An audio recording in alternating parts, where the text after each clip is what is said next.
É a energia que projeta, produz devoção.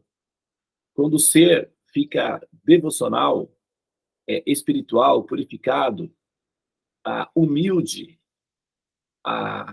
perante o Senhor Supremo, se torna feminino. É diferente de efeminado, viu? São coisas diferentes, tá? Então, tudo bem. A pessoa efeminada está num processo de transição para se tornar um ser feminino. Agora, o ser feminino, o princípio feminino é maternal. É o princípio maternal.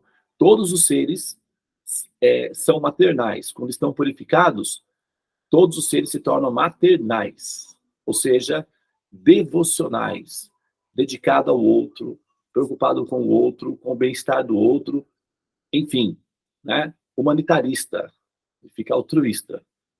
Então, o ser, quando se purifica, ele sai da sua condição embrionária, egocêntrica, egocentrista, centralizada em si própria, e passa a incluir na condição de observação de existência o outro, os outros seres ao redor.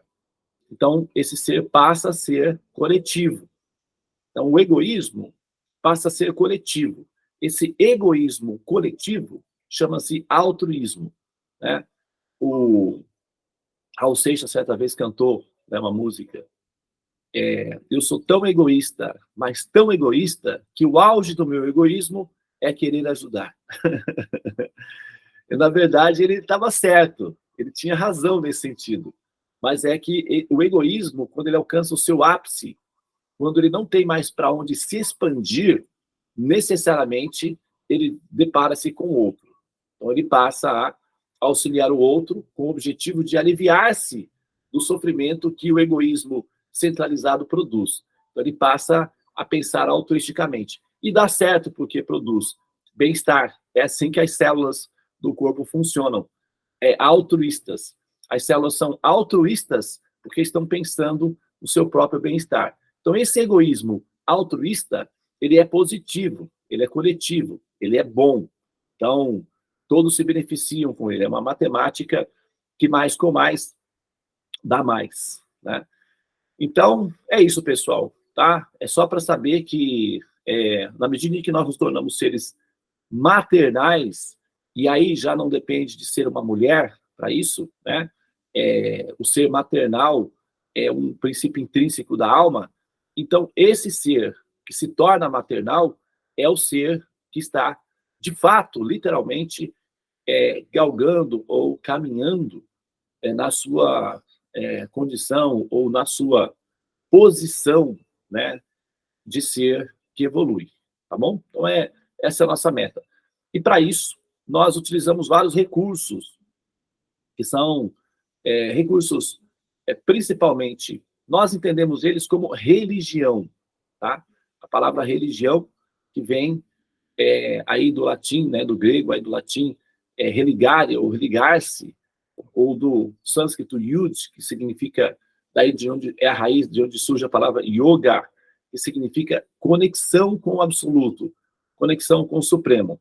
Então, todas as formas que são utilizadas para se obter essa conexão, ou essa relação de ligação com o absoluto, elas são formas, métodos, principalmente terapêuticos, nós chamamos isso de religião, tá? Esse processo, esse exercício de evolução, ele gera no ser esse sentimento de amor universal, que é um sentimento maternal, de amor universal, de amor à humanidade. E o amor não é cego, tá? Esse pessoal que fala que o amor é cego não ama, não entende o que é amor. O amor, ele não é cego, mas nem um pouco. O amor, na verdade, o amor vê tantos defeitos, é que ele é tolerante, ele é resiliente, é diferente. Não é que ele não é. Ele vê muitas falhas, ele vê todos os defeitos. Mas ele é resiliente, ele é tolerante, ele é determinado, ele é perseverante, ele é esperançoso de que aquilo vai mudar para ficar bom. Essa é a natureza do amor. O amor real é assim, tá? O amor conivente, que não vê os defeitos, é uma máfia, basicamente. Interesses egoístas envolvidos ali, com certeza. Mas o amor à humanidade, ele não é cego. Nós, quando falamos que ter amor à humanidade, isso não significa que nós não reconhecemos as falhas, as idiosincrasias, a hipocrisia da humanidade, a condição decadente da humanidade. Mas por que nós dizemos que nós temos amor à humanidade, ou que nós podemos pensar em termos amor à humanidade? É justamente pelo fato de que nós temos perseverança, nós temos esperança, nós temos a determinação. E essa perseverança, essa esperança, essa determinação, ela não é um efeito platônico, ela não é um fenômeno abstrato, intelectual, meramente mental. Ele é prático, ele é real. Então, nós agimos para que o mundo fique melhor. Nós queremos fazer com que o mundo fique um pouco melhor, ao menos um pouquinho que seja, uma gotinha que seja, um leve movimento que seja, mas que fique melhor, tá? Que fique melhor. E qual é a nossa principal motivação para que o mundo fique melhor? Aqueles que têm filhos, aqueles que são viscerais, aqueles que são uterinos, né? Aqueles que têm frutos de seus ventres, sabe que a principal ansiedade de uma mãe ou de um pai é que seus filhos tenham uma vida segura, felizes, realizadas, pacíficas, e que eles, então, concluam o ciclo da vida com dignidade e maturidade. Essa é a mentalidade de pais, assim, médios, não vou nem dizer evoluídos, pais médios, né? Abaixo disso daí, eles nem não pensam nisso daí, né? Estão vivendo meio que mecanicamente. Mas os pais que são médios, eles já entendem que a vida tem um valor. Então, eles querem o melhor para seus filhos. Então, esses pais que realmente são integrais no seu amor, que são verdadeiros, que são profundos e reais na sua experiência de amar seus filhos, sabem que tem um dever moral, consciente consigo próprio, que é melhorar a humanidade. Não há como você ter esperança de que seus filhos tenham um futuro melhor, uma vida melhor, sem fazer algo para que a humanidade fique melhor. É simplesmente uma ilusão essa ideia de mundo melhor. Então, os sábios védicos, eles têm essa preocupação humanitária para que o mundo fique melhor. Os sábios védicos, eles são compassivos com as mulheres, eles são defensores das mães, e eles são amorosos com as crianças. Mas eles são muito duros com os canalhas, com os patifes, com os trapaceiros, com os parasitas, com os ignorantes, com os tamásicos. Por isso, os sábios védicos, eles são suaves como uma rosa e duros como raios. Eles não são tolos, ingênuos, que não têm senso de discriminação. Eles amam a todos, perdoam a todos. Não é assim não, viu? Os sábios védicos são muito pragmáticos, conscientes e competentes. Eles protegem aqueles que são protegíveis e denunciam aqueles que são canalhas. Essa é a posição dos sábios védicos. E é assim que ele ama a humanidade. Ao denunciar os canalhas, ao chamar os trapaceiros, puxar a orelha dos coniventes com a ignorância, com o sofrimento da humanidade, denunciando-os e alertando-os para que se corrijam, do contrário, sofrerão as consequências, isso é amor. É como uma mãe orientando um filho. Isso também é amar. Educar é amar. E, às vezes, educar significa tomar uma posição firme, ainda que isso signifique ganhar a antipatia daquele que você está educando, mas o faz pela humanidade e não é conivente com a ignorância daqueles que são egocêntricos. Tá? Então, os sábios, pensando, motivados por esse sentimento, por essa condição mental, emocional, psicológica de seres que são amantes altruístas da humanidade, vendo o início da era de Kali, a era de Kali Yuga, que é conhecida como a era das desavenças, né? A era da hipocrisia, a era da trapaça, a era da escuridão, a era do ferro, né? Você vê que a Kali Yuga é conhecida como a era de ferro. Nós temos a era de ouro, era de prata, era de bronze, e agora nós temos a era de ferro. Você olhar ao seu redor, tudo é baseado em ferro. Tudo é construído com ferro. Tá tudo mais ou menos ferrado.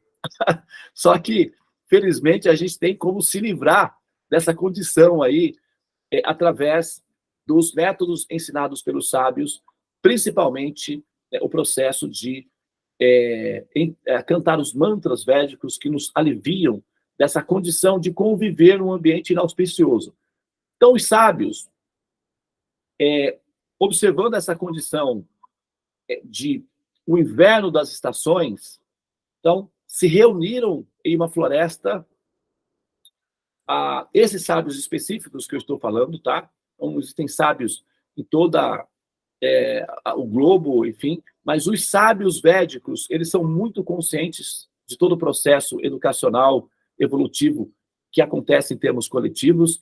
Eles são profissionais, vamos dizer assim, tá? Então, esses profissionais da evolução se reuniram em um local conhecido como Naimisharanya, que é uma floresta onde é uma espécie de condomínio de sábios, um ashrams. É uma floresta onde vários sábios estabeleceram seus ashrams, né, seus eremitérios para praticarem as suas meditações, as suas austeridades, etc. E esses sábios, então, passaram a discutir qual seria a melhor forma de eles contribuírem para proteger a humanidade e as mães, principalmente, da condição das influências nefastas da Era de Kali, né? E aí nós temos as drogas, nós temos o álcool, nós temos os suicídios, nós temos, sabe, a violência, nós temos todos esses efeitos nefastos que atacam e agridem as famílias, e quando as famílias são agredidas e atacadas por essas invasões escuras da Era de Kali, os que mais sofrem com isso são as mães, tá? Porque são seres mais sensíveis, uterinos, orgânicos. Então, as mães são as pessoas mais vulneráveis da Era de Kali, porque afetando os filhos delas, elas se abalam, elas sofrem, e isso é o que acontece quando as famílias são atacadas. As mães são as primeiras a sofrerem mais. Então, a forma que os sábios pensaram as escrituras tem a função principal de proteger a família. Protegendo a família, ele protege a mãe. E, ao proteger a mãe, ele protege o princípio bhakti, o princípio devoção, o princípio compaixão, o princípio pureza, o princípio amor. Então, eles concentraram, nesse ponto, todo o esforço intelectual deles. Eles criaram uma escritura específica para facilitar a absorção para as mães, que são as mulheres, principalmente. Por quê? As mães, o que acontece com as mães? Elas não têm tempo. Essa que é a verdade. Que mãe tem tempo? Mãe não tem tempo. Mãe empresta tempo, aluga tempo, compra tempo, arranja tempo, mas mãe não tem tempo. Isso aqui é o grande paradoxo. Então, estudar escrituras muito complexas, escrituras muito difíceis, escrituras que exigem anos de treinamento, anos de exercício de consciência, é imprático para as mulheres, porque elas são mães. E as mães não têm tempo. Então, elas não conseguem ter a paz mental suficiente para sentarem-se e estudarem por longos períodos as escrituras. A mente delas não aguenta, ou não tem tempo. Então, os sábios, as mentes delas não aguentam, por quê? Porque a mente delas está nos filhos, na preocupação com eles, né? Que eles são como macaquinhos, pulando daqui para lá, de galho em galho. Então, as mães têm que ficar atentas, porque o macaquinho pula no galho, o galho pode quebrar e o macaquinho cair. E aí, pronto, já está feito a confusão. Então, a mãe tem que ficar o tempo todo atenta nesses macaquinhos aí, que são os filhos. Então, elas não têm tempo. Tá? Então, eles se reuniram e criaram uma escritura onde eles pegaram a essência fundamental dos ensinamentos superiores desse grupo de pensadores, de filósofos piedosos, teístas compassivos, e são profissionais nesse assunto, reuniram em uma escritura que fosse feito de histórias, mas que tivessem a essência dos conhecimentos intrínseco a essas histórias. Porque mãe não tem tempo, mas a novelinha sempre dá um jeitinho. Eu sei que vocês talvez não assistam novelas, mas vocês sabem que tem mães que assistem, né? Então, assim, mãe não tem tempo, mas a novelinha é sagrada, é ou não é? Então, olha só, histórias são coisas que as pessoas conseguem digerir com facilidade e as histórias transmitem conhecimento. Então, eles criaram uma escritura chamada o Srimad Bhagavatam, que é uma escritura que traz em si a essência fundamental dos ensinamentos védicos no formato de histórias, para que as mulheres pudessem ouvi-las e assimilar os conhecimentos superiores sem que elas precisassem gastar o seu precioso tempo ouvindo histórias. Então, esse é o Srimad Bhagavatam. É uma escritura adaptada aos tempos da Kali Yuga, onde as pessoas não têm tempo. A verdade é que não só as mulheres, atualmente ninguém tem tempo, né? Tem uma música do Padre Zezinho, não sei se vocês conhecem o Padre Zezinho, eu gosto muito dele. E aí ele fala assim, tem uma música dele que fala: quase ninguém tem tempo, quase ninguém tem tempo. Isso ele já cantou isso daí na 1970, já naquela época ninguém tinha tempo, imagina agora, né? Então, é isso, pessoal. Nós estamos, assim, aprendendo a conhecer essa escritura, a fundamentação dela. É uma escritura extremamente sofisticada do ponto de vista filosófico, acreditem, é extremamente sofisticado. Então, para aqueles que estão acostumados com filosofia, com teologia, com metafísica, aqueles que estão acostumados com esse campo, esse universo, quando chega no Srimad Bhagavatam, identifica aí um nível de sofisticação muito elevado. Mas, ao mesmo tempo, uma simplicidade que chama a atenção. Como que pode uma coisa ser tão simples e, ao mesmo tempo, ser tão profunda, tão elevada? Esse é o resultado de uma obra de arte literária, teológica, produzida por profissionais da evolução, preocupados com a evolução da humanidade. Os rishis védicos, ou os sábios védicos, também conhecidos como os sábios de Naimisharanya. Então, eles se reuniram, uma quantidade muito grande de sábios, e elegeram entre eles, que fosse aquele que seria, então, o orador do resultado do esforço deles. Então, eles se reuniram, estudaram, prepararam, se organizaram, e dentre eles foi eleito um que fosse o representante de todos para replicar, ou seja, reproduzir a reunião, a assembleia, o resultado do esforço coletivo intelectual dos sábios. E esse chamava-se Sutta Goswami, que era um jovem, mas ele foi eleito como sendo apropriado, porque ele tinha um dom da oratória para falar das escrituras. Então, o Srimad Bhagavatam é falado originalmente por um sábio chamado Sutta Goswami. Swami significa senhor, e Go significa dos sentidos. Então, Sutta Goswami, que significa aquele que controla a mente, aquele que é controlador dos próprios sentidos, uma pessoa sóbria, honesta, pura, autocontrolada, competente para orientar os demais no caminho da autorrealização. Ok? Então, isso aí é uma contextualização que, né, é fundamentada para que nós possamos apreciar bem esse conteúdo de uma maneira que isso seja funcional para você na sua vida, tá? E simplesmente falar, ou glorificar, ou elogiar, ou enaltecer essa escritura, o Srimad Bhagavatam, em si, já é considerado um ato piedoso. Então, isso entra no seu karma, como sendo piedade. É como se você estivesse dando caridade, é como se você estivesse fazendo uma peregrinação sagrada, é como se você estivesse fazendo uma oração. Então, ouvir o Srimad Bhagavatam, ou ouvir sobre as glórias do Srimad Bhagavatam, é purificante e altamente Quando fala que é esterilizante, adstringente não é. O sol, quando o sol toca em alguma coisa, mesmo que seja impuro, ele então purifica aquele local. Como chama a palavra? Não sei, esqueci agora, fugiu da minha. Você sabe dele? Tá? Antisséptico. Antisséptico. Exatamente, antisséptico. Então, simplesmente ouvir as escrituras ou o elogio ao Srimad Bhagavatam é antisséptico e limpa do coração medos, ansiedades, ressentimentos, a rabugice que nos tornam pessoas velhas e recalcadas e que nos impossibilita de entrar no reino de Deus. Por quê? O mundo espiritual é para pessoas que são inocentes e alegres e felizes como crianças.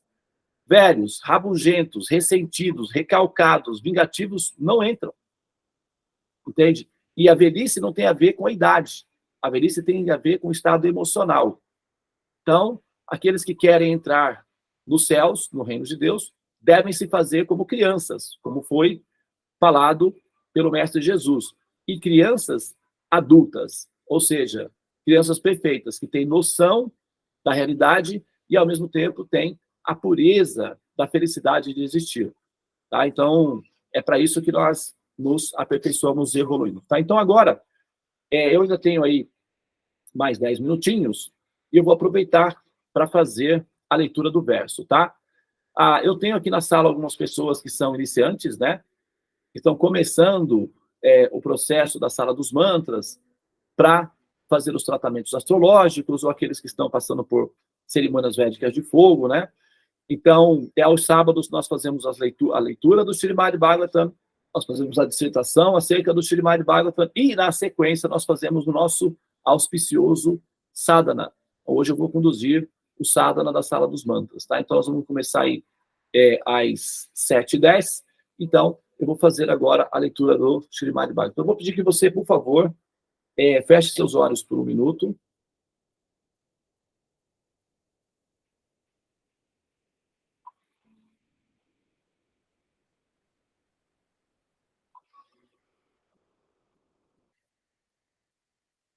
Om